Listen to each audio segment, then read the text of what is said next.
Constant হয় তাহলে ছবিটা কেমন হবে?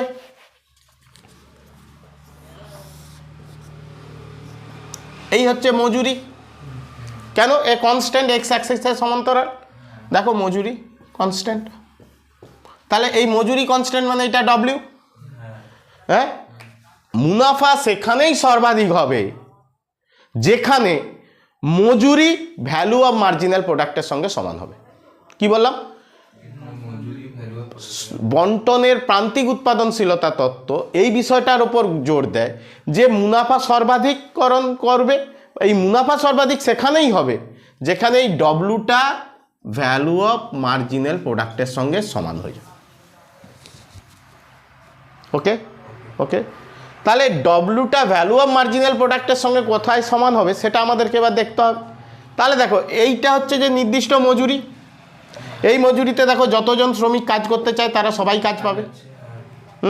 কিন্তু ফার্ম কত দূর পর্যন্ত লেবারকে নিতে পারবে বা কতজন শ্রমিককে সে নিয়োগ করবে যার ফলে কিন্তু তার মুনাফা সর্বাধিক হবে। তাহলে আমরা মুনাফা সর্বাধিকরণের শর্ত এখানে জেনেছি ডব্লু যেখানে ভ্যালু অফ মার্জিনাল প্রোডাক্টের সমান হবে।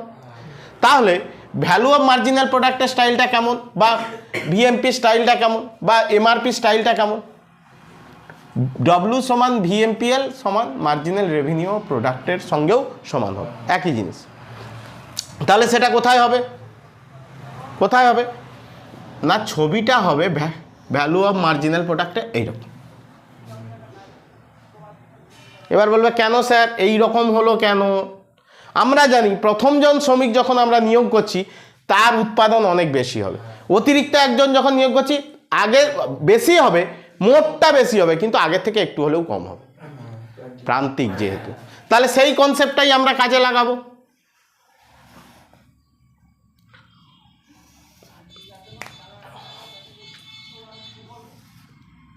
এই হচ্ছে আমার ছবি, আর এটা কি ভিএমপিএল সমান এমআরপিএলও লিখতে পারো, কোনো অসুবিধা নেই।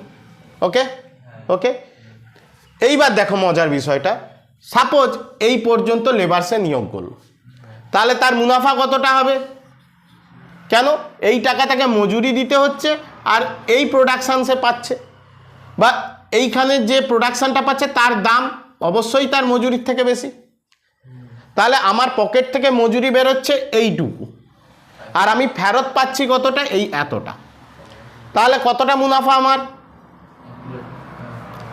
এই পর্যন্ত। কেন? এখানের থেকে এটা বাদ দিলে আমি এই মুনাফাটা পাচ্ছি। ওকে, তাহলে কি আমার তো এই মুনাফাটা এখানেই সর্বাধিক মনে হচ্ছে, তাহলে কি আমি এখানেই দাঁড়িয়ে যাব? না, আমার এই মুনাফাটা বেশি মনে হচ্ছে, বাট এর পরে যখন লেবার লাগাবো আমার মুনাফাটা কমে যাচ্ছে। ঠিক, আমাকে মজুরি দিতে হচ্ছে এই এতটা একই পরিমাণ কিন্তু আগের থেকে উৎপাদন কমে গেছে। কেন না, ক্রমহ্রাসমান প্রান্তিক উৎপাদন বিধি কাজ করছে, কমে গেছে। ঠিক, কিন্তু অতিরিক্ত মুনাফা কমলেও এখনো কিন্তু আমার মুনাফা পাওয়ার জায়গা আছে, অর্থাৎ মুনাফা এখানের থেকে একটু হলেও কম। ঠিক ঠিক, একদম ঠিক, কিন্তু এখনো আমি মুনাফা পাচ্ছি। আমার শর্ত কি, যেখানেই মজুরি ভ্যালু অফ মার্জিনাল প্রোডাক্টের সঙ্গে সমান হয়ে যাবে সেখানেই কিন্তু আমি দাঁড়িয়ে যাব, তারপর আর এগোবো না। তাহলে এখনো পর্যন্ত সেই জায়গায় আসিনি।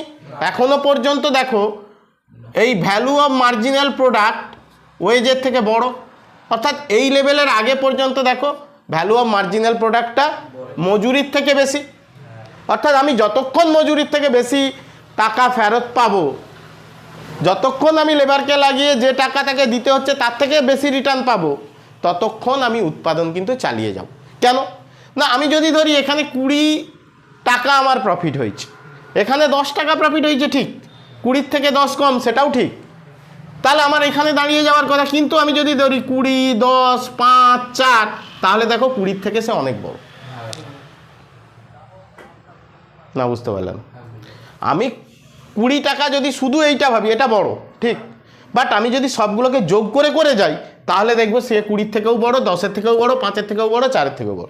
তাহলে আমি কত দূর পর্যন্ত উৎপাদন করে যাব না, যে লেভেলে এসে মজুরিটা কিন্তু ভ্যালু অফ মার্জিনাল প্রোডাক্টের সঙ্গে সমান হয়ে যাচ্ছে, অর্থাৎ আমি যে টাকা তাকে মজুরি দিচ্ছি ঠিক সেই টাকারই দ্রব্য সে তৈরি করছে, আমি ওই অবস্থা যদি এসে যায় আর এগোবো না, আর কোনো লেবার রিক্রুট করব না।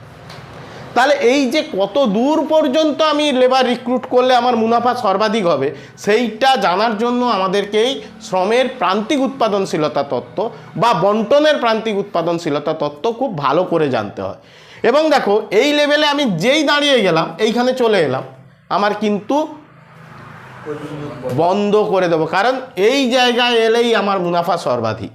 এবার মনে প্রশ্ন আসতে পারে, স্যার যদি ওয়েজ বেশি হয়ে যায় আর ভ্যালু অফ মার্জিনাল প্রোডাক্ট কম হয়ে যায় তাহলে কি অবস্থা আসতে পারে? না, আমি তাকে বেশি মজুরি দেবো আর আমাকে সে কম প্রোডাকশান দেবে, তার মানে আমার লস হবে। আমি কি সোশ্যাল ওয়েলফেয়ার করতে নেমেছি? নিশ্চয়ই সোশ্যাল ওয়েলফেয়ার করে না। কোম্পানি সবসময় কি করে না, আখের ছিবড়া বের করে দেয়। তার মানে সে বেশি প্রোডাকশান তোমার কাছ থেকে নেবে আর কম মজুরি দেবে। যখনই সে দেখছে যে দুটো সমান হয়ে যাচ্ছে আর লেবার সে রিক্রুট করবে না। আবার যদি এই রকম পরিস্থিতি তারপরেও হয়, তখন কিন্তু তার পকেট থেকে টাকা দিতে হবে, যেটা কোম্পানি খুব একটা করতে চায় না। কিন্তু কোন ক্ষেত্রে করতে হয়? তাকে পূর্ণ প্রতিযোগিতার বাজারে স্বল্পকালের ক্ষেত্রে, কারণ তার কাছে কোনো উপায় থাকে না, কিছুটা ক্ষতি সে বহন করে যায়। কিন্তু একটা লেভেল চলে এলে সে উৎপাদন বন্ধ করে দেয়। ঠিক সেই রকম এই অবস্থা, অর্থাৎ ডব্লু যখন ভ্যালু অফ মার্জিনাল প্রোডাক্টের সঙ্গে সমান হয়ে যাবে, ফার্ম কিন্তু সেখানেই উৎপাদন বন্ধ করে দেবে। অর্থাৎ বন্টনের প্রান্তিক উৎপাদনশীলতা তত্ত্ব অনুসারে যেখানে ডব্লিউ সমান ভিএমপিএল সমান এমআরপিএল হবে, সেখানেই কিন্তু ফার্ম উৎপাদন বন্ধ করে দেবে এবং সেখানেই ফার্মের মুনাফা কি হবে? এইখানেই মুনাফা সর্বাধিক। অর্থাৎ সব থেকে বেশি মুনাফা ফার্ম কোথায় পাবে? এই লেভেলে এসে। তোমার দেখে মনে হবে দুটো তো সমান, কি করে পাবে? না, এই 20, এই 10, এই 5, এই 4 এইখানে এসে সমান হয়ে যাবে। ক্লিয়ার? ক্লিয়ার? তাহলে এইটাই হচ্ছে আমাদের শ্রমের প্রান্তিক উৎপাদনশীলতা তত্ত্ব।